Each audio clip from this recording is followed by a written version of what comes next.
네, 오늘 우리 마지막 시간인데 잠깐 지난 두 밤의 설교의 내용들을 우리가 잠깐 복습하고 넘어가 보자면, 내가 거룩하니 너희들 거룩하라라는 하나님의 말씀은 명령형으로 되어 있었지만, 명령이기 이전에 거룩하신 하나님께서 저와 여러분들을 거룩하게 하시겠다는 약속과 언약의 말씀이었습니다. 그래서 하나님의 거룩하심이라는 속성이 하나님이 거룩하기 위해서 불러낸 자기 백성을 죄에 빠져서 더럽게 그리고 멸망하게 내버려 두실 수가 없기 때문에, 내가 거룩하다, 거룩하신 하나님으로 말미암아 저와 여러분들은 예수 그리스도 안에서 이미 거룩하게 된 자들이다.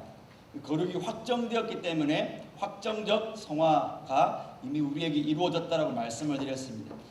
우리가 예수를 믿을 때 믿음으로 의롭다함을 받는 그 순간에 의로움과 함께 거룩함도 동시에 우리의 것이 된 것입니다. 예수님 안에서. 그래서 우리가 지금 내 모습이 조금 이렇게 하나님 보시기에 거룩하지 못한 모습이 있고, 지금 내가 살아온 그 걸음의 족적들이 때가 많이 묻어 있다 할지라도, 또 하나님이 나를 거룩하게 구별하신 모습답지 못한 모습이 있다 할지라도, 힘을 내서 이미 나를 거룩하게 하신 하나님의 그 진리의 토대 위에서 용기를 내고 다시 거룩한 삶을 위해서 진력하자, 할 수 있다, 해보자 라고 말씀을 드렸습니다. 우리 어젯밤에는 그렇게 하나님의 은혜로 거룩해 된 자들에게서 마땅히 당위적으로 나와야 되는 것이 바로 거룩한 삶이라고 말씀을 드렸습니다. 혹자가 오해하는 것처럼 이신칭의가 잘못되었기 때문에, 우리의 구원이 확정되었기 때문에, 하나님이 이미 너희들을 거룩하게 했기 때문에 이제 설렁설렁 살거나 대충 살아도 천국 가겠네, 이런 생각이 진짜 거룩하게 된 자들에게서는 나올 수가 없습니다. 그래서 왜냐하면 우리에게 있는 믿음 자체가 행위를 수반하는 믿음이기 때문에 반드시 선한 행실, 착한 행실을 내어놓게, 열매로 내어놓게 되어 있다라고 말씀을 드렸습니다. 근데 우리가 그 열매를 내어놓을 때 그 열매는 완전 순결하고 때묻지 않은 열매가 아니고, 우리 자체의 부패함, 죄의 속성이 남아있기 때문에, 때가 묻어 나오기 때문에 하나님이 그 내어놓은 우리의 열매를 받아주실 수조차 없고, 하나님은 받아주셔야 될 의무조차 없으십니다. 근데 하나님이 예수님 안에서, 우리의 중보자 되시는 예수님 안에서 받아주겠다라고 그 수용의 은혜를 하나님이 먼저 베풀어 주셨기 때문에, 우리의 행위 자체가 의미 있는 것이 아니고 받아주시는 그분으로 말미암아 의미가 있다. 그래서 우리는 그 선행을 내어놓기 위해서 열심히 달려가야 되는데, 내가 그 선행을 내어놓아서 반대급부로 뭘 얻어내기 위함이 아니고, 천국에 내 어떤 상급을 많이 쌓기 위함이 아니고, 나보다 선행을 덜하는 사람보다 내가 더 많은 것을 누리기 위함이 아니고, 우리 그거 다 하나님께 드릴 건데 내 사랑하는 그분께 더 많이 드리기 위해서 우리 선행을 실천하자, 애를 써보자 라고 말씀을 드렸습니다. 이제 오늘은 여러분, 우리가 많이 흔히 착각하는 부분이고 우리가 많이 놓치는 부분입니다. 그럼 그 거룩을 나 혼자 잘하면 되는 것인가? 우리가 외로운 방랑자로서 내가 이렇게 이리저리 흔들리면서 내 거룩을 잘 잡아가고, 어차피 신앙생활 혼자 하는 거니까, 또 우리가 이런 구원의 서정에 보니까 뭐 이렇게 하나님 나를 부르시고 뭐 중생하시고 뭐 회심하고 이런 과정들이, 일련의 과정들이 있는데, 거기 다 보니까 뭐 공동체성은 별로 안 보입니다. 내 개인적으로 내가 부름받았고, 내가 회심했고, 내가 이제 의롭다함을 받고, 내가 양자됐고, 내가 성화하다가 영화로 가면 되는 것처럼 우리의 구원의 서정이 그렇게 되는 것 같은데, 사실 그렇지 않죠. 우리의 구원은 공동체적으로 이루어져야 됩니다. 제가 결론을 비약해서 말씀드렸지만, 이 결론을 기억하시면서 오늘 함께 본문을 중심으로 왜 우리의 구원이 공동체를 중심으로 이루어져야 되는가에 대해서 한번 생각해 보겠습니다.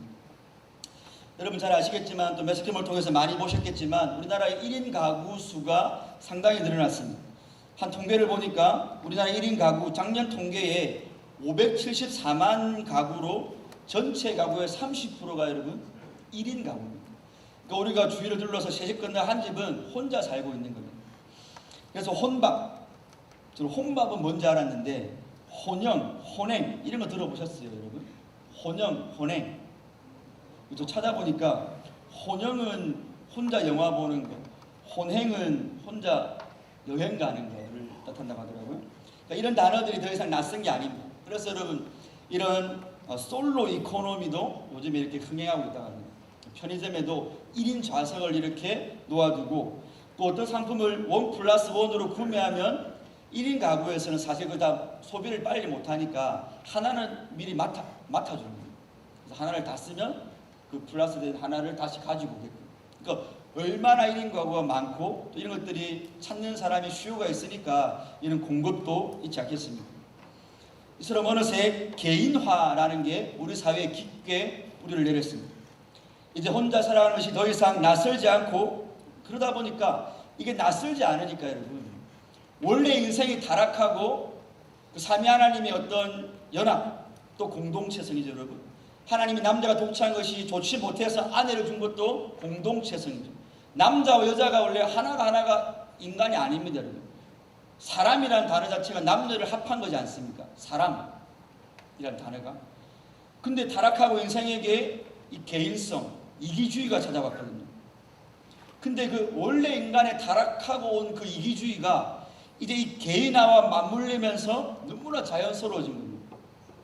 그런 것에 대해서 문제의식도 가지지 않고 더 이상 성도조차 내가 개인으로 뭘 한다, 내가 개인적으로 뭐 어떻게 이렇게 상상하는 것에 대해서 죄의식을 가지지 않는, 문제의식을 가지지 않는 우리 옹호받는 다 그렇게 하니까 원래 요즘에는 혼자 잘하는데요, 혼자 하는 게 유행인데요 라는 말로써 저와 여러분들의 신앙의 어떤 개인화까지도 뭐 이렇게 합리화를 시켜버리기 좋은 시대를 살아가고 있습니다. 이런 시대에 오늘 저와 여러분들은 어떤 것에 관심을 가지고 살아가고 있고 또 무엇을 추구하며 살아가고 있습니까? 여러분도 모르는 사이에 아마 이런 사회 시대 사조에 우리가 물들어 있을 수 있습니다. 그래서 객관적으로 뭐 지표를 볼 필요가 있는데 한 인터넷 자료에서 각 인터넷 서점에서 20대 혹은 대학생이라는 키워드를 입력한 결과를 분석한 자료를 제가 본 적이 있습니다. 뭐든지 수요가 있어야 공급이 있으니까 시중에 나와 있는 책들 가운데 20대라든지 대학생이라는 키워드가 들어간 출판물을 찾아보면 그 출판의 주제가 무엇인지를 알면 이 시대에 여러분들 또래 20대와 대학생들이 어디에 꽂혀 있는지를 우리가 알 수 있지 않겠습니까? 여러분들도 아마 생각도 못했는데 또 인식할 수도 있지만 아마 그런 부분들이 있을 겁니다. 인터넷 서점 알라딘과 예스24에서 20대를 검색하자 총 770권의 책이 검색되었습니다. 근데 그 중에서 자기 개발과 관련된 도서가 356권이었고 경제 경영 분야가 259권이었습니다. 그러니까 20대라는 키워드로 국내에 출판된 도서를 검색해 보면 약 80%가 자기 개발과 경제 경영 분야의 책입니다. 특히 책 제목이 이렇습니다. 대한민국 20대 재테크에 미쳐라, 인테크에 미쳐라, 내 집 마련에 20대에 내 집 마련에 미쳐집니까? 내 집 마련에 미쳐라, 공모전에 미쳐라, 자기 개발에 미쳐라, 열정에 미쳐라, 펀드 투자에 미쳐라, 심리학에 미쳐라 등등 진짜로 정상적으로 살면 안 될 것처럼 뭐 미치야만 될 것처럼 책 제목들을 잡고 있습니다. 그러면 기독교 서적은 좀 다를까요? 일단 좀 다릅니다. 일단은 20대로 기독교 서적을 검색하면 책이 9권밖에 없습니다. 사실 교회가 교회 청년들이 떠난다 말을 하는데 저도 이걸 보면서 참 떠난다라고 말은 하지만 교회가 청년들에게 여러분들 같은 학생들에게 사실 관심을 많이 못 가졌구나라는 생각을 또 제가 목사로서 한번 하게 됐습니다. 책이 별로 없습니다. 그 9권 중에 나머지는 다 절판이고 한 권만 지금 이렇게 시중에 유통이 되는데 오스 기리스의 20대 당신을 향한 소명이라는 책입니다. 아마 저도 이 책 사놓고 읽어보지 않은 것 같아요. 그래서 이제 책이 없으니까 대학생이라는 키워드로 검색을 해보면 대학생 치면 여러분 CCC 대학생 선교회지 않습니까? CCC에서 발간한 교재들이 대부분입니다. 뭐 순모임, 순장 뭐 이런 거.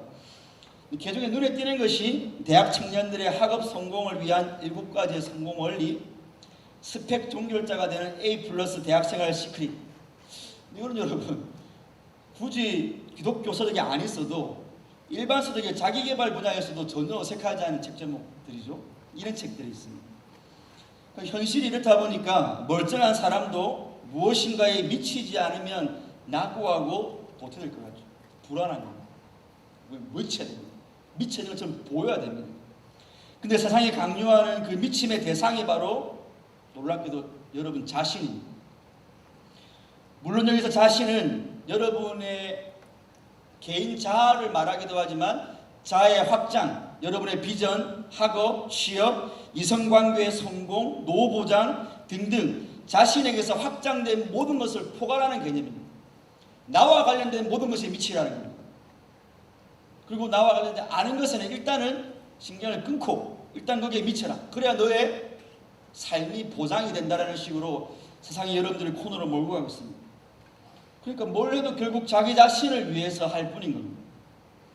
그렇게 이 시대의 20대는 자기 자신에게 함몰되어 자기에게 미쳐야만 살아남을 수 있다는 것을 강요받는, 그렇게 또 억압되어서 그런 교육만을 이렇게 뭐랄까요, 주입되고 세뇌되고 있는 시대를 살아가고 있습니다.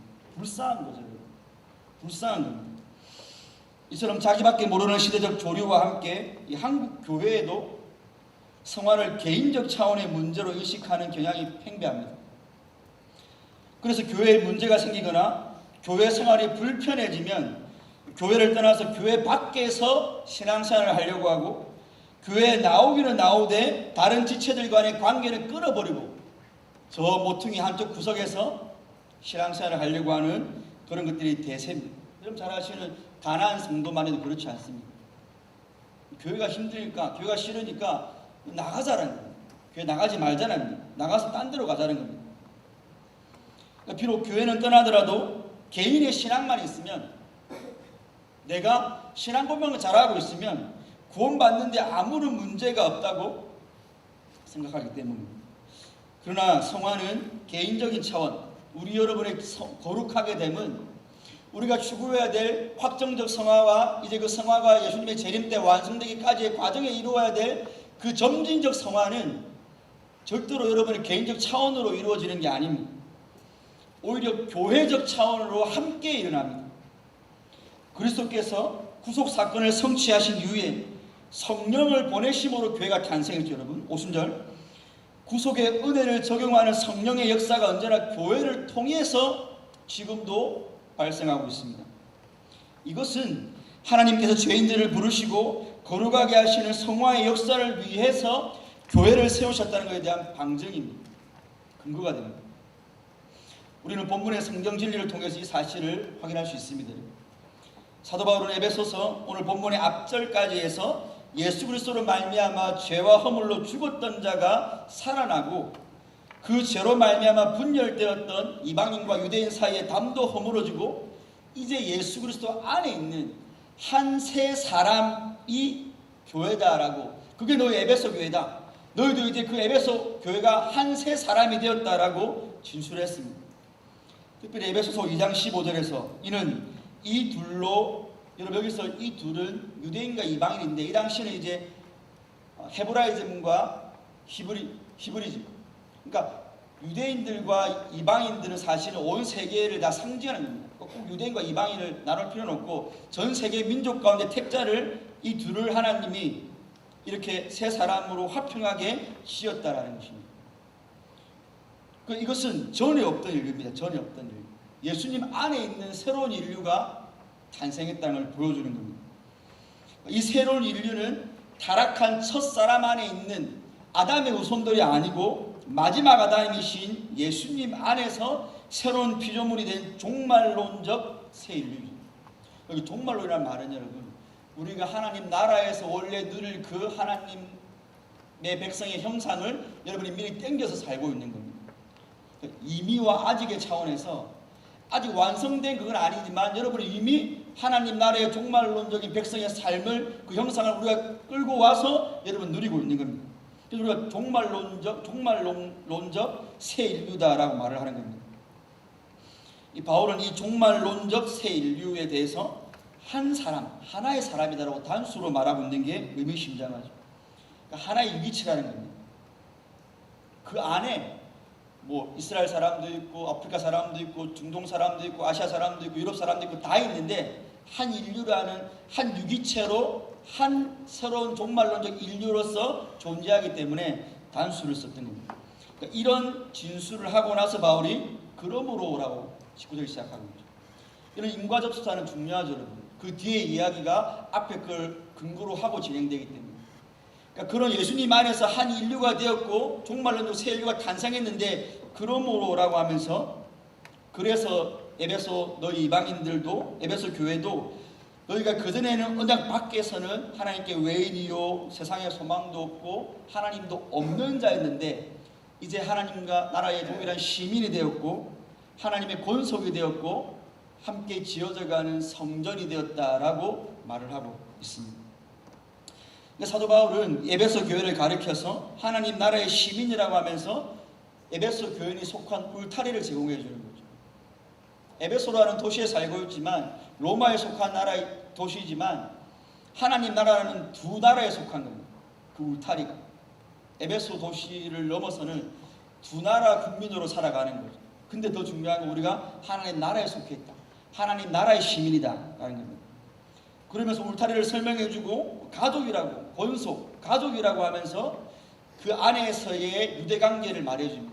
얼마나 끈끈한지, 혈연의 끈끈함보다 더한 예수 그리스도 안에서의 가족이 되었다라는 것을 말을 해주는 겁니다. 여러분, 아까 우리가 오전에 특강을 들을 때 어떤 그런 교회에 어떤 문제를 당한 그런 성도가 있을 때 교회 차원에서 그런 분들을 우리가 잘 보듬어주고 다듬어 이렇게 위로해 주어야 된다 말씀을 교수님이 하셨습니다. 여러분, 그런 것들이 어떻게 나올 수 있습니까? 우리가 한 권속이라는 그런 의식이 있어야지만이 그 사람이 아픔에 대해서 우리가 손가락질하지 않고 사랑해 줄 수 있지 않겠습니까? 너무 중요한 이 우리의 지금 교회의 어떤 모습을 보여주는 겁니다. 그러면서 이제 함께 지어져가는 건물로서의 어떤 과정, 유기체적인 어떤 그런 교회의 모습을 보여주는 겁니다. 그러니까 새로운 인류는 하나님 나라에 속해 있는 자들이고 그 새로운 인류가 각자가 가족으로 묶여져 있다는 거고 그들이 함께 자라나가는 과정 속에 있다는 것을 바울이 지금 말을 하는 겁니다. 오늘은 함께 지어져가는 건물의 비유를 한번 집중해서 생각해 봅시다. 먼저 이 지어져가는 건물의 터가 선지와 사도라고 했습니다. 여기 사도와 선지들은 성령을 받아서 하나님의 비밀인 복음을 전하는 자들입니다. 그러면 지금 교회라는 터가 진리의 터 위에 있다라는 거죠.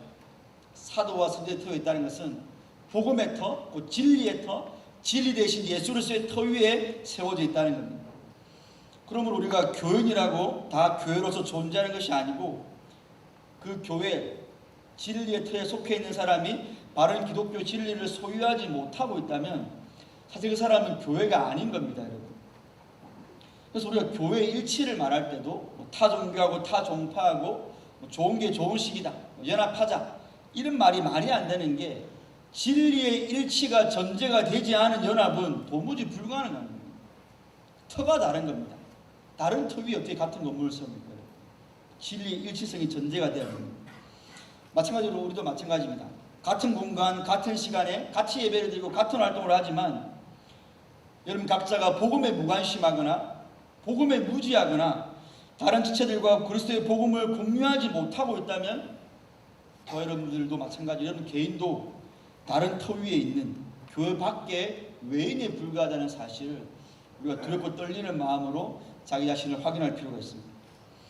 그리고 이 진리의 토대 위에서 세워지는 건물의 각 부분을 연결시켜주는 모퉁이 돌이 예수 그리스도임을 증거하고 있습니다. 이 모퉁이 돌은 잘 다듬어진 사각형의 커다란 돌인데요, 이 터 위에 모퉁이 돌을 놓고 그 위에 이제 이 시대는 건물을 지어가는 거예요. 벽돌도 쌓고, 그러니까 모퉁이 돌의 어떤 배치에 따라서 건물의 모양이 달라지기도 하고 또 모퉁이 돌이 없으면 그 위에 건물 자체를 쌓을 수가 없습니다. 아주 중요한 거죠, 그러니까. 지금 바울은 이렇게 중요한 건물의 형태를 결정짓고 건물이 올라갈 수 있도록 기초를 쌓아주는 그 모퉁이 돌이 바로 예수 그리스도이시다라고 말을 하는 겁니다. 사도 바울은 에베소 교회 성도들이 모퉁이 돌이신 그리스도 안에서 성전으로 함께 지어져 간다라고 말합니다. 이처럼 하나님께서 진리의 터 위에서 예수 그리스도를 모퉁이 돌로 지어가시는 그 처소는 바로 하나님이 거하실 거룩한 성전, 완성을 위한 것입니다. 여기서 중요한 단어가 있습니다. 21절을 보시면 성전이 되어가고와 22절에 함께 지어져 간다라는 것입니다. 21절에 되어가고라는 단어는 자라나다, 성장하다라는 단어입니다. 그러니까 어떤 생명체가 아닌 것에 쓰는 단어가 아니고 유기체적인 생명이 있는 자라나는 것에 대해서 쓰는 말인데 자라나다, 성장하다라는 단어입니다. 그럼 여러분, 교회가 하나님의 성전으로 자라난다, 성장한다는 게 무슨 의미입니까? 교회 건물을 이렇게 크게 증축하는 겁니까? 아니면 교회에 사람들이 많아지는 겁니까? 물론 후자일 수도 있겠죠. 사람들이 많아지는 것도 의미가 있을 수 있겠지만 여기서 지금 자라나고 성장하는 게 성전이라고 했지 않습니까? 그러니까 교회 간판은 있는데 그 어떤 거룩함도 없이 사람만 늘어나고 교회 건물만 커져간다고 그것이 하나님께서 거하실 거룩한 소소가 되는 건 아니지 않을 거지 않습니까? 그럼 여기서 성전이 자라난다, 성전이 성장한다는 말은 그 외형이나 사람 수의 증가가 아니라 점점 거룩하고 점점 성결되어져 간다는 뜻이죠. 즉 그리스도 안에 있는 교회가 하나님께서 거하시는 거룩한 성전으로 거룩하고 성결하게 자라난다라는 것입니다. 이건 여러분 성도의 점진적 성화와 꼭 일치하는 개념이지 않습니까? 이미 확정된 거룩함의 토대 위에서 예수님 안에서 우리가 또 자기의 거룩함을 추구하면서 그 거룩함을 이루어져가는, 거룩하게 되어져가는 그 점진적 성화가 여기서 지금 에베소 교회라는 교회 공동체를 성전으로 묘사하는 가운데 바울이 지금 이 말을 비유를 쓰고 있는 거예요. 중요한 의미가 있죠. 자, 여기까지만 이야기했던 우리가 그래 내가 성전이니까 우리가 뭐 하나님이 내 마음속에 계시다고 하니까 내가 성전이니까. 근데 여러분 성경의 그런 용례를 보면 바울이 항상 뭐 성전 쓰고 교회 공동체를 말할 때 너희라는 복수를 쓰지 단수를 쓴 거는 제가 잘 찾아보지는 못했지만 그렇게 많이 없습니다. 대부분이 너희 복수입니다. 성전 바울이 고린도 교회 편지를 쓸 때도 너희가 하나님의 성전인 것과 하나님이 너희 안에 가시는 모르느냐 할 때도 복수입니다. 여러분 우리는 그 개념을 항상 내가 성전, 물론 맞죠 여러분, 여러분 개개인의 성전 맞죠.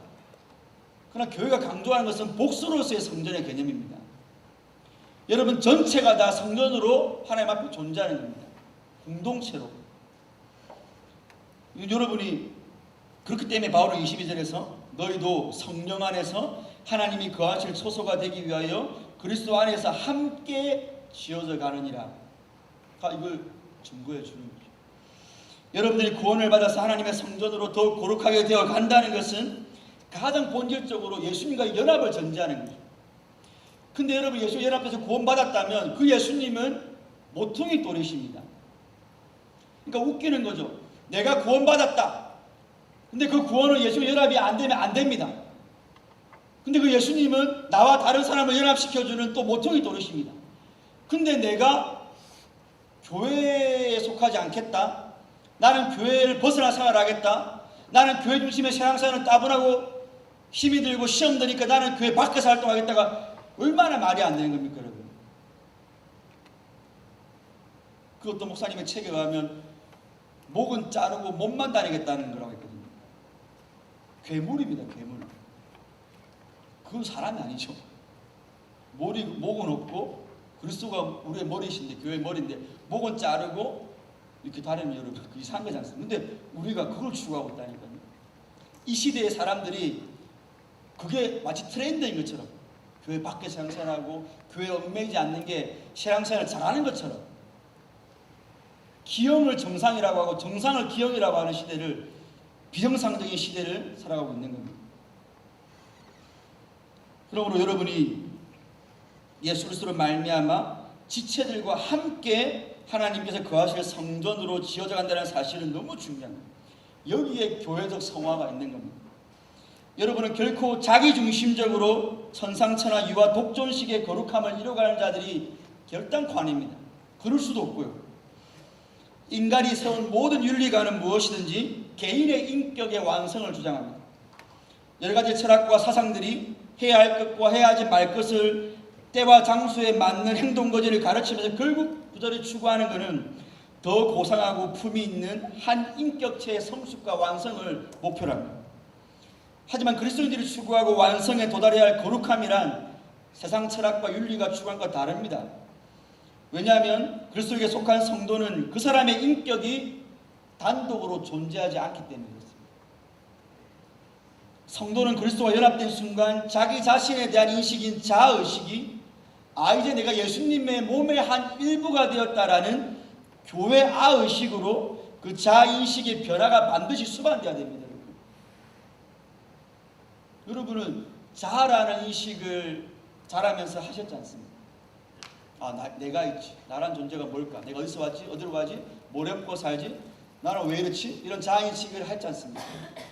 여러분이 그것이 여러분에게 경험되는 것처럼 인식되는 것처럼 내가 이제 예수님의 몸의 한 일부라는 교회와 의식이 있냐는 겁니다. 내가 교회지. 내가 홀로 독단으로 있는 교회가 아니고 예수님 안에서 내가 다른 지체들과 연합된 교회지. 라는 교회와 의식 말입니다. 교회에 속한 모든 자들은 모퉁이 돌이 되신 예수 그리스도의 옆에 지체들과 함께 그분의 생명을 공유하고 하나님의 거룩한 성전으로 함께 지어져가는 존재입니다. 그러므로 그리스도인의 고상한 인격이란 그저 개인 인격의 성숙이나 성장이라는 것이 교회 안에서 교회를 통해 교회와 함께 그리스도의 장성한 분량까지 자라나는 것을 그 목표로 해야 되는 것입니다. 예전에 제가 어떤 설교를 들을 때 어떤 분이 그런 말씀하시더라고요. 진짜 공부 잘하는 사람은 남도 공부 잘하게 도와주는 사람이다. 자기만 공부 잘하는 사람은 공부 잘하는 사람이 아니고 남까지 공부 잘하게 도와주는 사람이 진짜 공부 잘하는 사람입니다. 마치 그런 거죠. 우리가 거룩하다. 내가 어느 정도 성화의 진보가 있다라고 말할 때 여러분의 그 진보가 교회 안에서도 드러나야 되는 것입니다. 나의 거룩의 진보로 인해서 내 옆에 지체가 얼마만큼 유익을 누리는가에 대해서도 우리가 관심을 가져봐야 됩니다. 잘 안 되죠. 특별히 저는 대학생 때 잘 안 되는 거예요. 특별히 자기 자신에 대해서 자존감이 낮은 사람들이 잘 안 된다고 생각합니다. 교만한 사람도 마찬가지지만 제가 그랬거든요. 열등감이 많은 사람은 사람 많은데 가기를 싫어합니다. 남과 비교가 되거든요. 사실 그것도 하나의 극복해야 될 문제인데 그러다 보니까 그리고 또 자기가 좀 이렇게 뭔가 자기만의 신앙의 스타일이 있어요. 이렇게 딴 친구들이 막 웃고 떠드는 거 보면 막 비알이 꼴리고 나는 더 거룩해. 너희들이 그렇게 먹고 마실 때 나는 기도한다. 제가 그랬거든요. 막 좀 그 친구들은 세속적으로 보이고 나는 그게 안 어울리니까 나는 좀 더 거룩하게 보이고 그래서 막 거기 나와버리고 저는 그래서 대학교 다닐 때 이 대학생 대회를 한 번밖에 안 왔어요. 사람 많은데 오기 싫어가지고. 지금 생각해보면 그게 얼마나 부끄러운 겁니다. 여러분. 얼굴이 빨개지는 거예요. 그때는 멋있는 줄 알았는데 나 혼자 이렇게 혼자서 책 뭐 이렇게 하고 막 그런 게 아닌 거죠. 유치한 겁니다. 유치한 거. 이런 교회적 성화는 이처럼 하나님의 말씀인 성경이 증거하는 진리이기 때문에 이 말씀의 권위 안에 작동된 우리 개혁주의 교리 역시 이 사상을 잘 보여주고 있습니다. 하이델베르크 요리문답은 어제 우리가 함께 봤지만 사도신경을 성부 하나님과 우리의 창조, 성자 하나님과 우리의 구속, 성령 하나님과 우리의 성화로 이렇게 세 단계로 나눠서 가르칩니다. 그때 성령 하나님과 우리의 성화 부분에 특별히 사도신경을 가르칠 때 성령을 믿사오며 거룩한 공예와 죄를 사하여 주시는 것과 몸이 다시 사는 것과 영혼이 사는 것을 묶어서 성령 하나님의 사역으로 요리문답을 가르칩니다. 그러니까 일부 신비주의자나 은사주의자가 말한 것처럼 개혁주의 교회는 성령론이 약하다. 택도 없는 말씀입니다. 그들이 말하는 엎어지고 거품 물고 그런 건 없죠. 우리가. 근데 그게 무슨 구원의 본질이 됩니까? 우리는 성령님의 본질적인 사역, 우리 죄를 사하고 교회를 탄생시키셨고 우리 육신의 부활과 우리 장차올 영원한 생명에 대해서 성령님이 관여하고 계십니다. 교수학자들이 말하기를 칼빈이야말로 성령의 신학자라는 말을 했지 않습니까? 누구 어떤 신학체계보다 멋진 성령론을 가지고 있습니다. 우리 교리문답도 그걸 보여주는 거죠. 근데 이때 성령의 사역을 말할 때 이 사도신경의 성령에 대한 구조를 잘 보세요. 여러분. 죄를 사하여 주시는 것이 교회를 믿는 것과 몸이 다시 사는 것 사이에 끼어 있습니다. 그럼 보세요. 몸이 다시 사는 것과 영혼이 사는 것은 죽고 난 뒤 일이죠. 그럼 우리가 현세의 삶에 대한 우리 교리문답 사도신경의 현세의 삶에 대한 사도신경의 표현은 죄사함입니다. 무슨 말입니까? 성도가 이 땅에 사는 동안에 자주 넘어지고 죄를 짓는 일들이 있는데 이 교회에서 선포하는 죄를 깨닫고 회개하고 다시 돌이키는 삶을 사도신경에는 딱 한 단어, 죄사함이라는 단어로 압축하고 응집을 시켜놓은 겁니다. 맞는 말이죠. 이 죄사함이란 말이 저와 여러분이 살아가는 성화의 과정이지 않습니까? 곧 확정적 성화에 의해 거룩해 된 자들이 한평생 살아내야 할 점진적 거룩함에 대해서 사도신경은 죄사함이다라고 일목간결하게 표현하고 있는 겁니다. 근데 사도신경은 교회에 대한 고백을 하고 죄사함을 이야기하죠. 그러니까 죄사함이 육신의 부활과 영생에 대해서 보다는 뒤에 있고 교회에 대한 거룩한 교회를 믿사오며라는 고백보다는 뒤에 있죠. 이게 너무나 중요합니다. 거룩한 보편적 교회를 먼저 고백하고 죄사함을 고백합니다. 우리가 얼핏 생각하면 내가 누가 복음 전해서 나는 회개하고 죄사함 받고 교회 왔다고 생각하잖아요. 사도신경은 여러분 교회가 먼저 있고 죄사함이 있는 겁니다. 왜요? 여러분에게 전도한 그 사람이 어떻게 나왔습니까? 교회가 보낸 겁니다. 전도한 그 개인이 한 게 아니고 교회에 속한 멤버가 나가서 복음을 전한 겁니다. 그 교회가 없으면 죄사함이 없는 거예요, 여러분. 근데 개인의 죄사함을 먼저 두면 나 이제 죄사함 받고 구원받았으니까 교회는 부차진 게 됩니다. 구원받고 천국 가는데 죄사함은 필수적인 게 되는데 교회에 속하고 교회에 내가 멤버가 되는 것은 선택의 옵션이 되는 거죠. 그게 아닌데 죄사함 앞에 교회가 먼저 있는 겁니다. 그러므로 요리문답의 순서는 너무 중요합니다. 사람들은 복음 전도자의 복음을 듣고 자신이 예수를 믿고 구원받은 후로 성화의 과정에서의 교회의 필요성을 중요하신 안 하죠. 그래서 이 시대는 자신의 신앙생활에 있어서 교회를 필요악이나 무용하게 여기지 않습니까? 다 이렇게 증거가 있지 않습니까? 하지만 죄인이 복음을 듣고 구원을 얻을 수 있도록 하나님께서는 그 아드님의 피로 교회라는 신적 기관을 먼저 세우시고 교회를 통해서 복음을 전파하게 하시고 전파하는 자를 통해서 듣고 믿음으로 돌아오는 자가 있게 하시고 그 사람을 교회에 가입시키시고 죽을 때까지 교회와 함께 교회를 통해 성화의 과정을 보내게 하시는 겁니다. 이처럼 하나님께서 여러분들의 거룩을 이루는 메커니즘이 성령을 통해 먼저 교회를 세우고 복음 전하고 교회에 편입시키고 교회를 통해서 성화의 진보를 이루게 하심으로 영화에 이르게 한다라고 한다면 오늘 저와 여러분들의 신앙생활 가운데 교회가 얼마나 필수적입니까? 그런 점에서 교회는 성화의 장소이며 성화를 위한 기관입니다. 성도는 교회를 통해 구원에 필요한 모든 은혜와 자양분을 공급받고 신앙적으로 성숙해지고 거룩하신 하나님을 닮아가는 성화를 경험하게 됩니다. 이게 교회적 성화입니다. 그래서 우리 기독교 4대 표준문서 가운데 벨기에 신앙고백서는 28조에서 이 교회에 가입해야 할 사람의 의무에 대해서 이렇게 말하고 있습니다. 한번 띄워주시고요. 네. 나옵니까? 벨기에 신앙고백서. 네. 이 거룩한 모임과 회중은 구속받은 이들의 모임이요 이 모임의 밖에는 구원이 없기 때문에 우리는 신분이나 지위를 막론하고 아무도 여기에서 물러나 홀로 있는 것에 만족해서는 안 된다는 것을 믿습니다. 오히려 모든 사람은 각각 그 교회에 가입하고 그 교회와 연합해야 할 의무가 있으며 교회의 일치를 유지해야 합니다. 그들은 자신을 교회의 가르침과 건정에 복종시켜야 하고 예수 그리스도의 멍이 아래에 고개 숙여야 하며 하나님께서 동일한 몸의 지체로서 그들에게 주신 재능에 따라 형제들과 자매들을 세우기 위해 봉사해야 합니다. 이를 더욱 효과적으로 준수하기 위해서 하나님의 말씀에 따라 이 교회에 속하지 않은 사람들로부터 분리되어서 하나님께서 설립하신 어느 지역에든지 이 모임에 가입하는 것은 여러분의 의무입니다. 심지어 통치자들과 왕의 칙령이 이에 반대하고 죽음과 물리적 형벌이 따를지라도 그렇게 해야 합니다. 그러므로 이 교회로부터 떠나거나 이 교회에 가입하지 않은 자들은 하나님의 규례를 거슬러 행하는 것입니다. 이 교리문답을 작성한 기도 드 보레라는 사람도 이 신조 따라 순교했습니다. 하나님의 말씀과 교회를 지키기 위해서. 통치자들과 왕의 칙령이 이에 반대하고 죽음과 물리적 형벌이 따를지라도 교회에 가입하고 우리 교회에 머물러 있어야 됩니다. 이 벨기에 신앙고백사가 잘 가르쳐주는 것처럼 방주밖에 구원이 없듯이 그리스도의 몸인 교회밖에는 구원이 없습니다.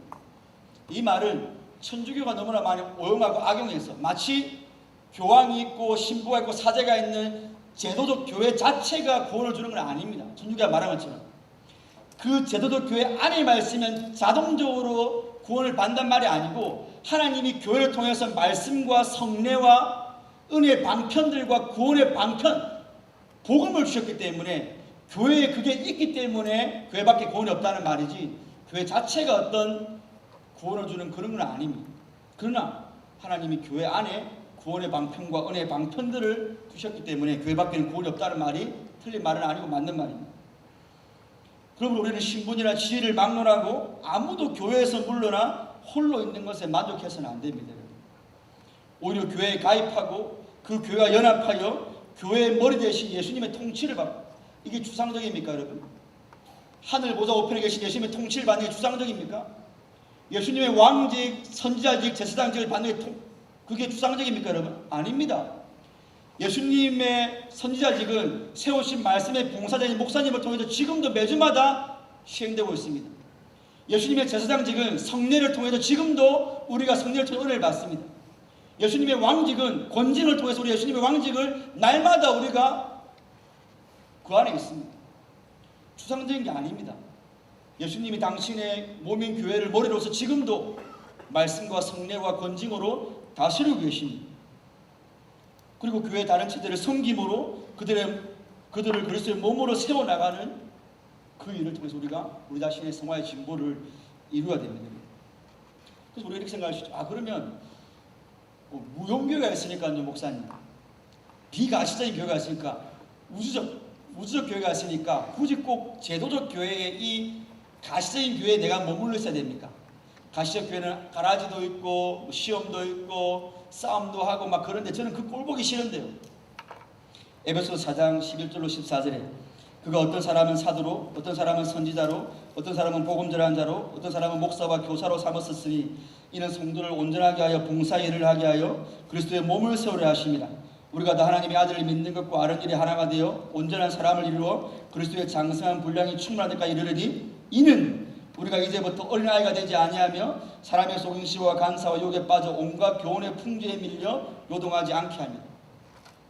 여기 하나님이 저와 여러분들의 신앙이 어린아이의 신앙에 머물지 않도록 또 여러분들로 하여금 성도로 하여금 온전하게 하고 그리스도의 몸을 세우게 하는 그 교회는 직분자가 있는 제도적 교회입니다. 간섭받기 싫어해서 그저 카페에 모여가지고 삼삼원 모여서 신앙 이야기나 하고 편하다 좋다. 당연히 좋죠 여러분. 싫은 소리 하는 사람이 없으니까. 내 죄성을 거스르는 말하는 사람이 없으니까 당연히 그렇게 모이면 좋죠. 헌금 내라 안 하니까 돈이 난데 내가 돈인데 나를 내라고 안 하니까 좋죠. 나를 부인 안 해도 되니까. 억지로 뭐 안 시키니까 좋죠. 그걸 통해서 여러분들의 죄성이 안 드러나니까 내가 성자 같죠. 와, 몰래 봐. 이렇게 우리가 깨끗하고 착한 사람들인데 제도적 교회에 가 있어서 우리가 그랬던 거야. 천만의 말씀. 거기는 신호수라는 사람 없어요. 여러분의 죄성이 안 드러날 뿐입니다. 다 착하죠. 착각하는 거예요. 아무도 건드리는 사람이 없으니까 다 성자죠 거기는. 그러나 하나님은 제도적 교회, 직분자를 둔 그 교회에 있으라고 합니다. 거기서 하나님이 직분자를 통해서 여러분들을 성도로 온전케 하고 그리스도의 몸을 세워야겠다는 거예요. 그걸 통해서 여러분들의 신앙이 어린아이 신앙에 머물지 않도록 하나님이 하시겠다고 말씀합니다. 바로 이런 맥락에서 초대 교부인 카르타고의 기프리아누스는 당신은 교회를 어머니로 가지지 않는다면 하나님을 당신의 아버지로 모실 수 없다라고 했습니다. 아우구스티누스 역시 우리는 우리 주 하나님을 사랑합시다. 그의 교회를 사랑합시다. 전자를 아버지로서 후자를 어머니로서. 칼빈도 교회를 어머니라고 호칭하면서 우리를 태 속에 품고 낳고 그의 가슴 속에서 우리를 기르고 마침내 우리가 육체를 벗고 선사들처럼 될 때까지 그의 지킴과 그의 지도 아래 우리를 보호하지 않는다면 생명으로 들어갈 다른 길은 없다라고 하면서 교회의 어머니성, 교회의 그 모성애, 교회가 양육하고 출생시키고 또 보모로서 기르는 것까지를 이게 필수적이라고 말을 했던 것입니다. 여러분, 사실 이 교회적 성화는 제가 청년회를 맡고 있으면서, 경안교회 청년회를 맡고 있으면서 교회를 나오기는 하는데 교회 중심의 신앙생활을 하지 않는 친구들을 신방하면서 늘상 들려주는 말입니다. 이 교회는 다니는데 교회의 비전이나 교회가 하는 활동에 전혀 관심도 없고, 특별히 자신이 속해야 될 그 기관에 참여하지 않는 친구들과 대화를 해보면 다 이유는 있습니다, 여러분. 근데 그 이유가 다 놀랍도록 다 자기 중심적입니다. 나를 누군가에게 노출시키는 게 싫고, 앞에는 인사해야 되니까, 참여할 때 어색한 것도 싫고, 안 친하니까, 내가 싫어하는 그 사람의 꼴보기도 싫고, 내가 싫어하는 활동들을 억지로 하기 싫고, 결국은 나랑 안 맞다는 겁니다. 너 왜 청년에 안 나오니? 너 왜 이렇게 예배를 숨어들이니? 물어보면 다 나랑 안 맞는 겁니다. 근데 사실 이렇게 솔직하게 고백하는 사람들은 순진한 겁니다. 어떤 친구들은 자신이 인터넷이나 책에서 보고 온 내용을 가지고 우리 교회가 가르친 것은 아닌 것 같은데요, 이런 식으로 교회하면 안 되는 거 아닙니까? 라고 하면서 교회를 옮기거나 공동체 활동을 하지 않는 버르장머리 없는 친구들이 있습니다. 여러분, 종교개혁 때 몇 가지 조류의 신학이 나왔습니다. 급진파 혹은 제세례파 운동이 있고, 루터파가 있고, 우리 개혁주의 운동이 있습니다. 근데 이때 개혁주의를 우리 급진적인 운동파와 구별하는 요인 중 하나가 사적인 성경 해석에 반대하는 겁니다. 우리는 개혁주의는 어떤 예언자적인 인물이 나와가지고, 권위를, 목사가 아닌 자들이 나와가지고 갑자기 막 성령 받아가지고 무슨 말을 하고 계시를 주거나 일반 성도가 무슨 말한 것을 하나님의 말씀으로 안 받아들입니다. 그런 말씀을 공동체적 신조라든지 신앙 고백의 건의와 공동적인 위치에 넣지 않습니다. 그래서 우리 개혁주의는 교황의 무호성에 대해서도 반대하지만 개인적인 성경 해석의 무호성에 대해서도 반대합니다. 그 틀렸다는 거죠. 다만 우리는 교회가 가르치는, 하나님이 세우신 말씀의 봉사자가 가르치는 그 말씀에 복종하고 교회 공동체를 분열시키지 않아야 되는데, 그게 바로 말씀의 봉사자가 하는 말씀에 순종하고 정통적 교리적 유산 위에서 해석한 말씀에 대해서 존중하는 겁니다. 그 말씀이 지금 나를 성화시키는 하나님의 섭리로 받아들이는 겁니다. 그런데 개인주의는 어떻습니까, 여러분?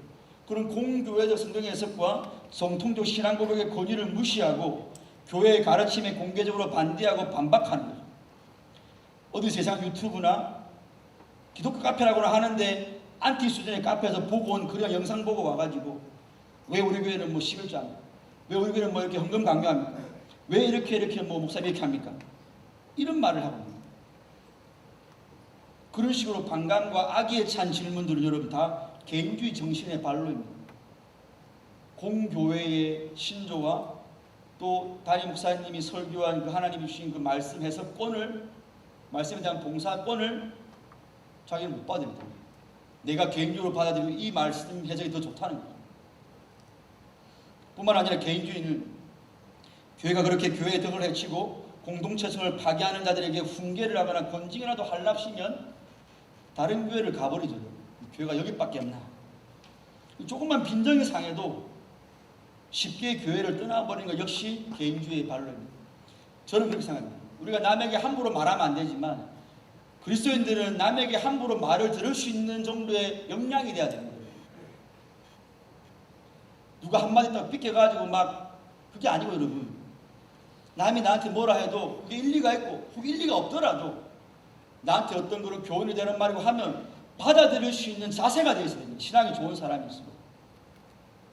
갈수록 한마디만 뭘, 그것도 장난으로 뭘 해도 빈정상하면 상종을 안 해버리는 시대를 살고 있지 않습니까? 그때마다 이런 친구들에게 제가 왜 공동체 생활을 해야 되는지, 왜 교회 중심을 해야 되는지를 말해줄 때 교회적 성화를 근거로 듭니다. 다른 이유가 없지 않습니다. 하나님의 말씀이 지금 그렇게 공동체적, 교회적 성화를 이루라고 말씀하고 있지 않습니다. 이렇게 권면을 하면 근데 자기 중심의 감정과 의지를 부인하고 마음의 결단을 하고 청년 모임에 출석하는 친구들이 있습니다. 감사한 일입니다. 근데 또 안 그런 친구들이 있습니다. 근데 운동원 여러분, 만약 저와 여러분이 누군가하고 토론을 하면서 명백하게 나의 논리를 뒷받침하는 근거가 약하고 그 약한 근거마저도 거짓임에도 불구하고 빡빡 우기고 있으면 그 여러분들의 개인적인 인격과 성품의 문제입니다. 그럴 수 있죠. 근데 여러분들이 빡빡 우기면서 주장하는 것이 하나님의 말씀에 반하는 것이라면 그건 하나님의 말씀을 대적하는 거지 않습니까? 그러면 그렇게 사실 교육자가 신방을 했으면 그게 하나님의 말씀에서 근거한 권면이라면 최소한 생각이라도 해봐야죠. 마찬가지로 하나님께서 모든 교회를, 모든 성도를 교회를 통해 성화시키기로 작정하시고 그렇게 경륜에 나가시는 것이 성경에 이렇게 명백한데 그래도 나는 예수님은 좋은데 교회를 싫고 내가 속한 교회의 다른 지체들과 함께 섞이는 것을 내키지 않는다는 생각을 하는 운동원이 있다면 그건 하나님을 향한 완악함의 문제입니다. 여러분의 기호나 기질이나 여러분의 개인 취향의 문제가 아니고 죄 문제고 완악함의 문제입니다. 2017년 한 기사에 의하면 우리나라 대학생들 중 기독교인은 단 2%에 불과하다는 충격적인, 진짜 그런가 싶을 정도로 제가 그런 자료가 있었습니다. 문제는 이것만이 아니라 기존의 교회를 다니던 젊은 세대들이 교회를 떠나는 탈교회 현상까지 많이 일어나고 있습니다. 한 목사님이 이런 현상을 분석해서 청년들이 교회를 떠나는 33가지 이유, 이런 제목들이 참 좋을 것 같습니다. 이런 제목으로 책을 썼습니다. 보니까 성경 안에서 서로 모순되는 듯한 말씀에 대해서 덮어버리고 믿으라고 하니 답답해서 교회 가기 싫다. 반드시 교회라는 특정한 장소에 나가서 예배를 드려야만 한다고 생각하지 않기 때문에 안 나간다. 교회 가면 하지 말라는 것이 너무 많고 경직된 분위기 때문에 숨쉬기가 곤란해서 가기 싫다. 헌금을 강요하는 듯한 인상이 많아 교회 가기 싫다. 따분하고 지루해서 가기 싫다. 너무 조직이 획일적인 것 같아서 가기 싫다. 의미가 없어 보인다. 인간관계가 부자연스러워서 가기 싫다 등등 33가지 이유였습니다.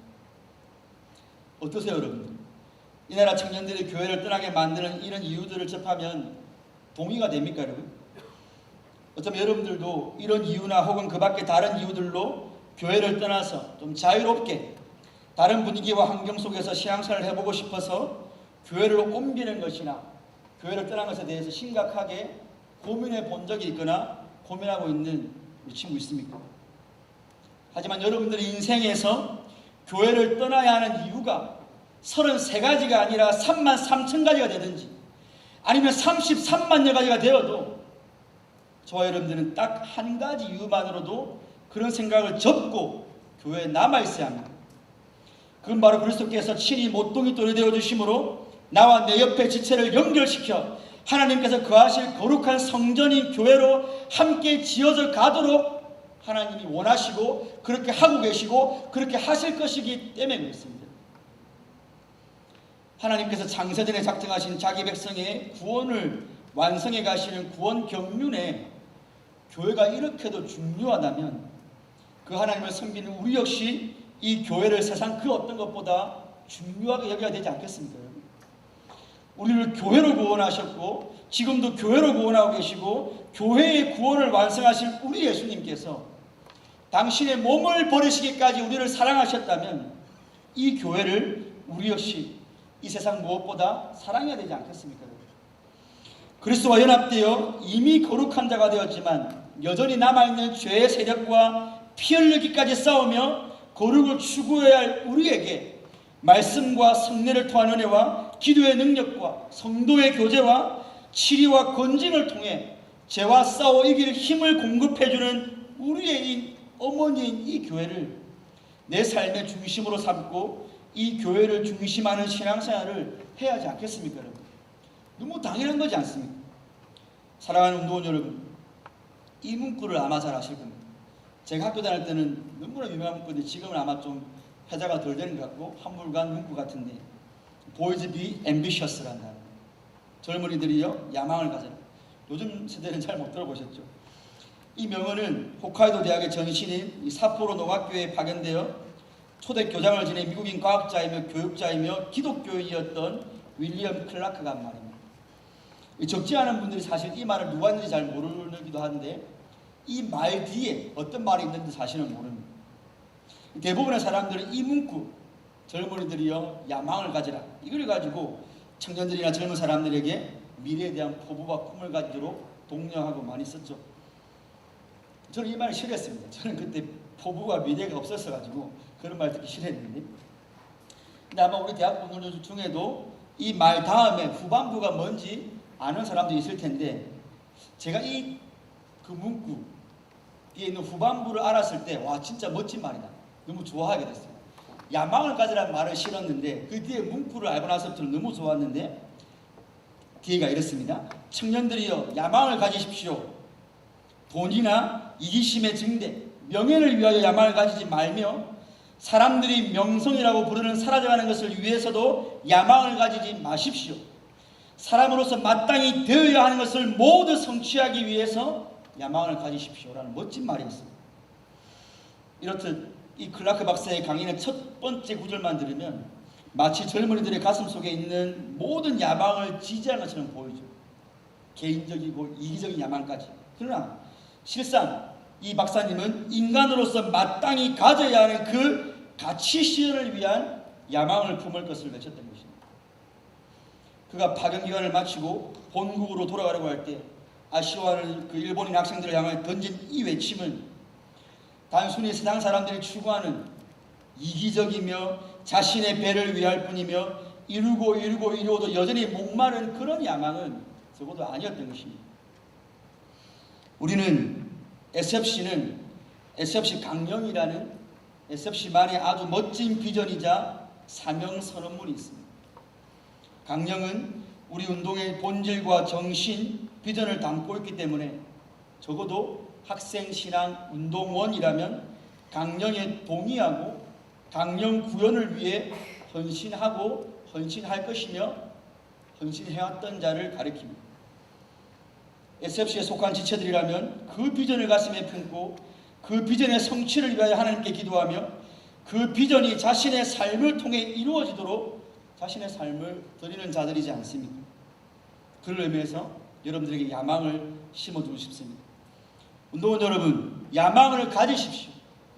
옛것은 진부하거나 나쁜 것이라고만 말하고 새 것만을 추구하는 이 네오필리아의 시대에 전통적 웨스트민스터 신앙고백서 및 대소연의 문답을 내가 입으로 고백할 뿐만 아니라 내 삶에서 적용하며 실천하겠다는 그런 야망을 품으십시오.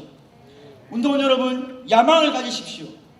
다 자기 속에는 옳은 것만을 따라가는 개인주의 신앙으로 자기 자신을 우상으로 섬기는 이 시대에, 자신이 우주의 중심이 되겠다는 목적으로 살아가는 이 시대에 인권이 아니라 하나님의 주권을 더 높이며 사람이 할 수 있다가 아니라 얻어가신 하나님이 다 이루신다는 개혁주의 신앙과 생활을 확립하여 하나님께서 지금도 역사하시니 나도 세상의 빛과 소금이 되겠다는 야망을 품으십시오.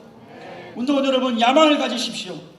모두가 다 자기밖에 모르고 자신의 일신상의 편의와 안위만을 위해서 스펙을 쌓고 교회를 다니는 사람들조차 신앙생활을 예수님의 거룩하신 이름을 자기의 행복을 위한 수단으로 전락시키고 심지어 교회라는 공동체 자체를 거부하고 대놓고 안 나가겠다고 얼음장을 놓으며 자유로운 신앙생활만을 추구하면서 자신은 교회에 안 나가는 가난한 성도임을 마치 시대의 트렌드에 뒤처지지 않는 세련된 그리스도인 것처럼 자랑을 하며 주접을 떠는 개인주의와 이기주의가 극에 달하는 이 시대에 하나님께서 남겨놓은 엘리야와 7천인과 같이 개혁주의 신앙의 대한교회 건설과 개혁주의 신앙의 세계교회 건설을 위한 그런 야망을 가지십시오. 그래서 이 개혁주의 대한교회 건설과 개혁주의 세계교회 건설을 위해 먼저 각자가 개혁주의 신앙인으로 성장해 가려고 여러분의 지교회에서, 내가 속한 우리 교회 대학부에서, 내가 속한 학원지구에서, 내가 속한 캠퍼스에서, 내가 속한 가정에서, 그리고 아무도 모르는 은밀한 골방에서 그 교회를 위해 눈물을 흘리며 기도할 수 있는 우리 제신도의 산하 운동원들이 될 수 있기를 바랍니다.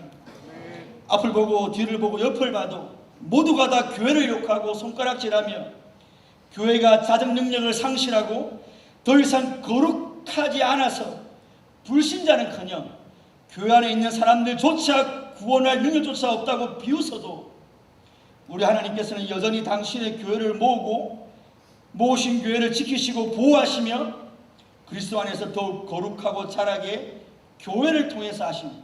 남들이 뭐라 해도, 세상이 뭐라 해도 하나님의 교회는 거룩하고 하나님 그 교회의 거룩의 완성을 시키실 것입니다. 비록 여러분들이 하나님께서 일하시는, 바로 여러분들이 하나님이 일하시는 그 열매인 거룩한 교회이고, 우리와 같이 거룩한 자로 함께 지어져 가고 있는 엘리야 시대에 숨겨진 7천인과 같은 무리들이 여전히 악한 시대에도 거룩의 빛을 발하고 있습니다. 하나님께서 여전히 당신의 교회를 거룩하게 하시기에 우리 역시 힘을 내어서 거룩한 대한교회 건설과 거룩한 세계교회 건설을 위해서, 그들과 함께 지어져 가기 위해서 그리스도의 남은 고난을 우리의 육체에 채우는 고난과 핍박까지도 감당할 수 있는 것입니다. 이 일을 위해서 여러분의 스펙과 여러분의 비전과 여러분의 미래와 여러분의 장래를 위해서가 아니라, 그것도 중요하지만 해야 되지만 하십시오. 그러나 바로 이 일을 위해서 때로는 먹지 않고, 때로는 자지 않고, 때로는 쓰지 않고, 때로는 무시도 당하고, 때로는 고난도 자처하고, 어쩌면 나의 그 비전마저도 다 내려놓아야 하더라도 예수님을 위하고 또 그분의 몸된 교회를 위하는 운동원들이 되어야 합니다. 그리스도와 그분의 몸된 교회를 향한 열정으로 지금 여러분들의 심장이 식어져 있다면, 그리스도와 그분의 몸된 교회를 위한 열정으로 다시 사투리로 되파진, 뜨거워진 여러분의 심장을 즉시 그리고 신실하게 우리 주님께 올려드리는 거룩한 운동원, 거룩한 교회가 되시기를 주님의 이름으로 축원드립니다.